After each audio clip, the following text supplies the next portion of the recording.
So today's topic is cervical incompetence. Incompetence is जो उसे work करना था, जो उसे होल्ड करके रखना था, वो नहीं कर पा रहा है.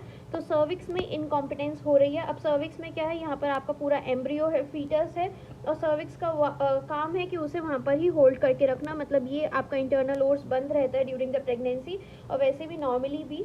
ठीक है, ये हो गया आपका एक्सटर्नल ओर्स. तो अब किसी भी वजह से अगर इंटरनल ओस खुल रहा है तो क्या प्रेगनेंसी कंप्लीट हो पाएगी? वो पूरा वेट यूट्रस का नहीं कैरी कर पाएगा सर्विक्स, और इवेंचुअली अबॉर्शन हो जाएगा या फिर प्री मैच्योर डिलीवरी हो जाएगी. ठीक है, तो इसको हम कहते हैं सर्वाइकल इनकॉम्पिटेंस और सर्वाइकल इनसफिशिएंसी. जो सर्विक्स का वर्क है वो इनसफिशिएंटली वो परफॉर्म कर पा रहा है, तो उसे हम कहेंगे cervical insufficiency. The retentive power of the cervix, that is the internal oars, may be impaired functionally or anatomically due to the following conditions. जो internal oars है या तो उसमें कोई functional abnormality आ गई है या फिर कुछ anatomical abnormality आ गई है, जिसकी वजह से जो अपना function था, retentive power थी cervix की, वो lost हो जाती है. अब इसके causes क्या क्या हैं, ऐसा हो क्यों रहा है? पहला cause है हमारे पास congenital. congenital कि यूट्राइन एनोमलीज, जो फीमेल है, मदर है, उसका वूम्ब में, यूट्रस में कुछ कॉन्जेनाइटल एनोमलीज है. दूसरी है एक्वायर्ड. एक्वायर्ड कॉजेज क्या क्या हो सकते हैं? That is mainly iatrogenic. ठीक है, कोई भी प्रोसीजर से, जैसे आपने डीएनसी ऑपरेशन किया, उस समय कुछ एनाटॉमिकल इम्पेयरमेंट हो गया सर्विक्स में, इंटरनल ओस में, जिससे कि वो इनकॉम्पिटेंट हो गया. या फिर इंड्यूस्ड एबॉर्शन, आप एबॉर्शन इंड्यूस कर रहे थे बाय डीएनई मेथड, उस केस में भी हो सकता है. फिर vaginal operative delivery through undilated cervix. अभी सर्विक्स आपका डायलेट हुआ नहीं है और आप वेजाइनल डिलीवरी कर रहे हो, ऑपरेटेड वेजाइनल डिलीवरी, उस केस में हो सकता है. या एम्प्यूटेशन ऑफ द सर्विक्स और द कोन बायोप्सी ऑफ ट्रेक्योलेक्टमी, कि आप जब जैसे CIN है या फिर कुछ कार्सिनोमा या फिर CIN है, तो उस केस में जब आप vaginal operative delivery amputation of the cervix करते हो.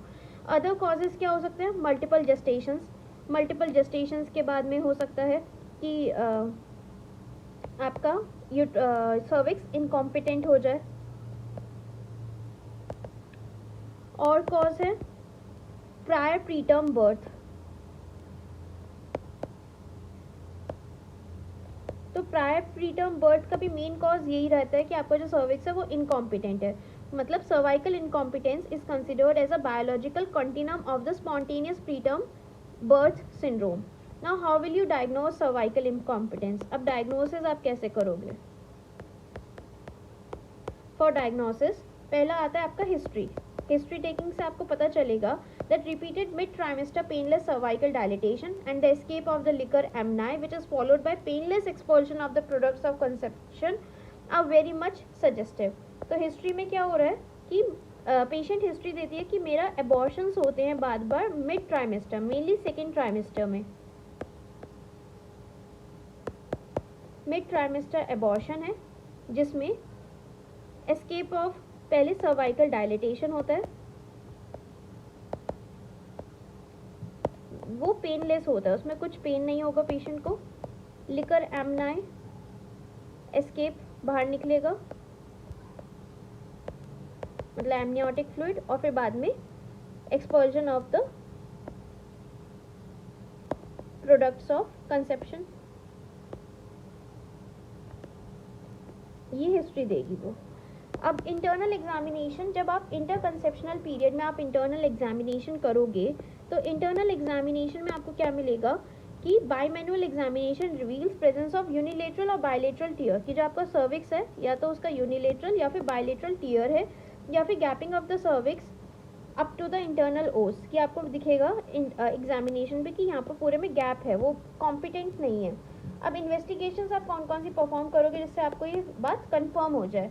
पहला है इंटर कंसेप्शनल पीरियड में, पहला आपके पास क्या है कि आप passage of 6 to 8 number Hegar dilator आप इंसर्ट करेंगे उसके सर्विक्स पे.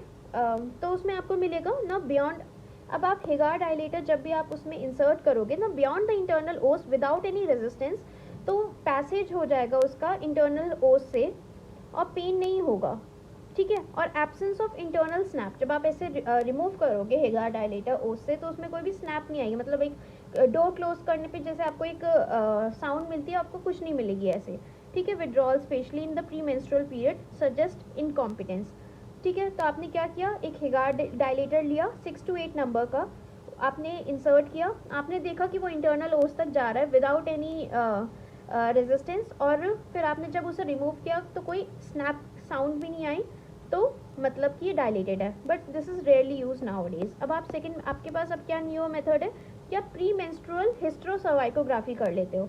तो प्री मेंस्ट्रुअल हिस्ट्रोसर्वाइकोग्राफी में क्या होता है कि आपने फनल शेप्ड शैडो आपको मिलेगी, आपने एक डाई डाली अंदर। The internal os is suppose to be tied due to the action of progesterone during this phase of cycle. तो आप प्री मेंस्ट्रुअल फेज में हो, आपकी फीमेल प्री मेंस्ट्रुअल फेज में है, प्रोजेस्टेरॉन का इफेक्ट है, तो आप क्या एक्सपेक्ट कर रहे हो कि जो आपका इंटरनल ओस है वो कैसा होगा, क्लोज्ड होगा, मतलब टाइट होगा, ठीक है। तो अब आप हिस्ट्रोग्राफी करोगे तो आपको क्या मिल सकता है, फनल शेप्ड शैडो मिलती है आपको, कि जो डाई है वो आपके नीचे तक आ रही है और एक आपको फनल शेप्ड शैडो मिल रही है ऐसे, ठीक है। अब बात है ड्यूरिंग प्रेगनेंसी क्या होता है। ड्यूरिंग प्रेगनेंसी अगर आपको टेस्ट करना है तो आप क्लिनिकल कैसे करोगे, क्लिनिकल असेसमेंट कि इसमें आपका सर्विक्स इनकॉम्पिटेंट है या नहीं है। आप स्पेक्यूलम लोगे तो painless cervical shortening and dilatation आपको मिलेगा। तो स्पेक्यूलम में आपको क्या मिलेगा, पेनलेस सर्वाइकल शॉर्टनिंग। तो सर्विक्स जो होता है वो लॉन्ग होता है ड्यूरिंग प्रेगनेंसी, पर क्या होगा अब क्योंकि वो ओपन हो रहा है तो उसकी लेंथ शॉर्ट हो जाएगी, ठीक है, तो वो शॉर्ट हो जाएगा। सोनोग्राफी में आपको शॉर्ट सर्विक्स मिलेगा लेस देन 25 mm, आपको 25 mm से कम का सर्विक्स मिलेगा। And funnelling of the internal ओस ऑफ मोर देन 1 सेंटीमीटर, जो फनल बन रही होगी आपकी सोनोग्राफी पे वो कितनी, मोर देन 1 सेंटीमीटर की बन रही होगी। सो इनकॉम्पिटेंट सर्विक्स में अपीयर या फिर वाई शेप्ड या वी शेप्ड और यू शेप्ड हो सकता है, ठीक है। अब क्या है, स्पेक्यूलम एग्जामिनेशन में detection of dilatation of internal os with herniation of the membrane. आप स्पेक्यूलम एग्जामिनेशन कर रहे हो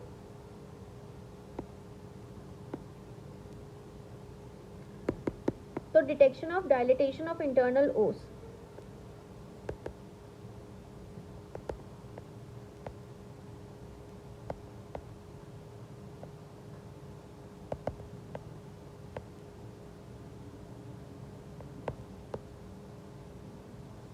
with herniation of the membranes, आपको वहाँ पर मेम्ब्रेन्स निकलती हुई दिख रही है कि यहाँ से मेम्ब्रेन आ रही हैं जो आपकी है। अब आता है इन्वेस्टिगेशंस फॉर रिकरेंट मिसकैरेज, आप क्या क्या करोगे ये अलग बात है।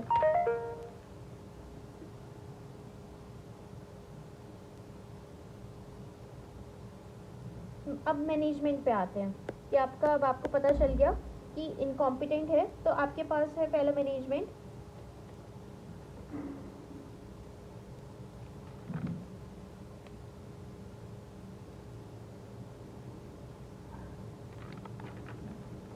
आप क्या करोगे, आप एक सर्कलाज ऑपरेशन करोगे।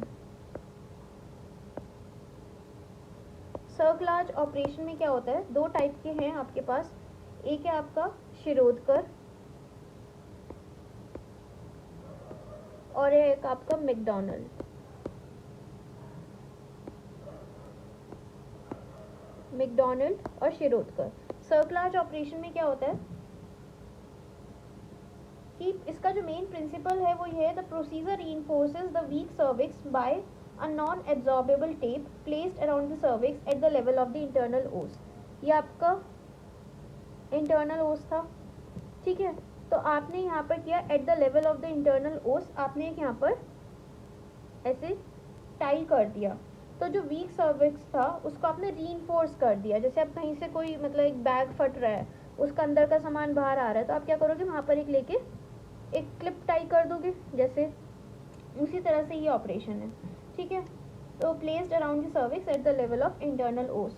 अब टाइम आप करोगे कभी ऑपरेशन, तो time of operation When will you perform this operation? So in proven case, prophylactic cerclage should be done around 14 weeks of pregnancy or at least 2 weeks earlier than the lowest period of previous wastage, as early as 10th week तक आप कर सकते हो. तो जो main आपको याद रखना है कि आप 14 वीक पे आप ये कर सकते हो.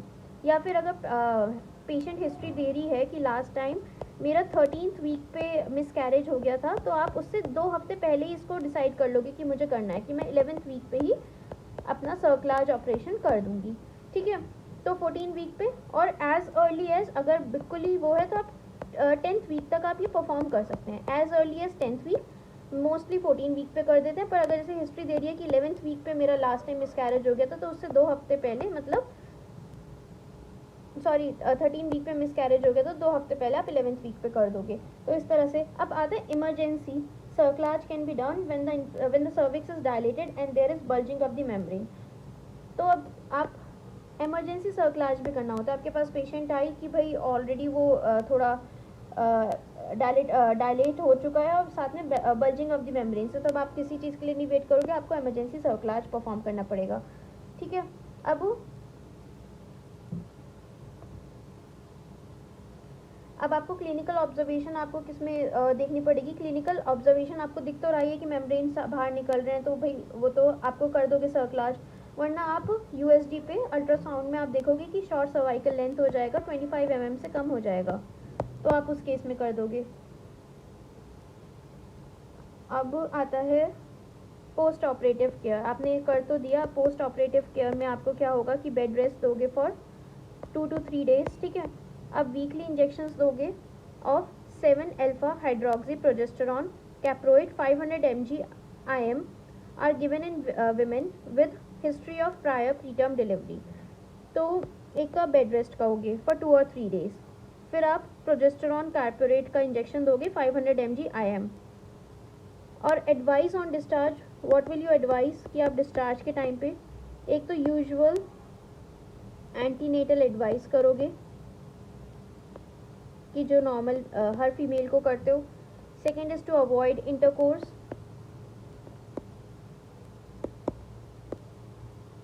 Third is to avoid rough journey.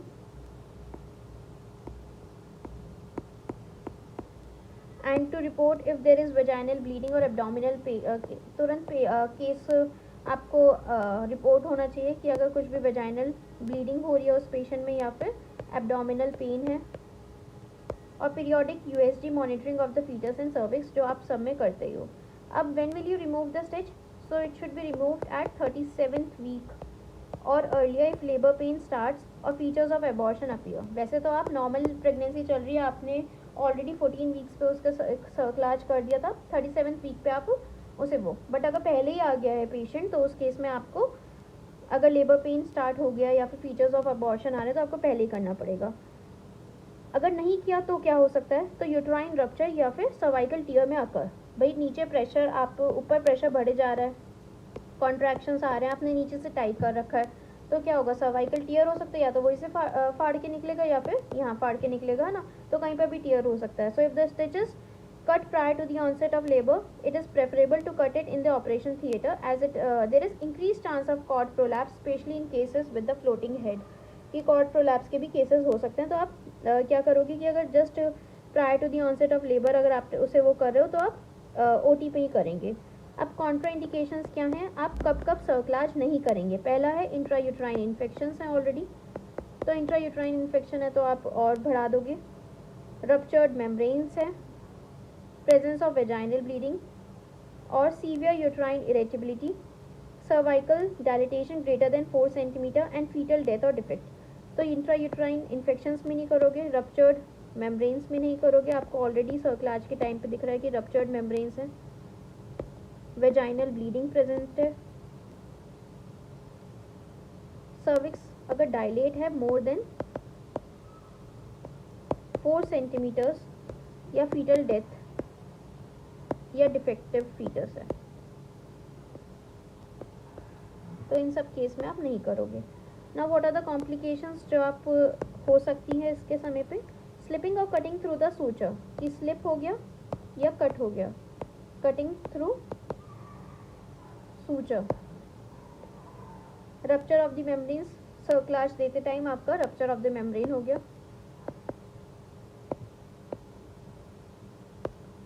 Abortion हो सकता है, प्रीटर्म लेबर हो सकता है, सर्वाइकल स्कारिंग हो सकती है, लेसरेशंस हो सकते हैं।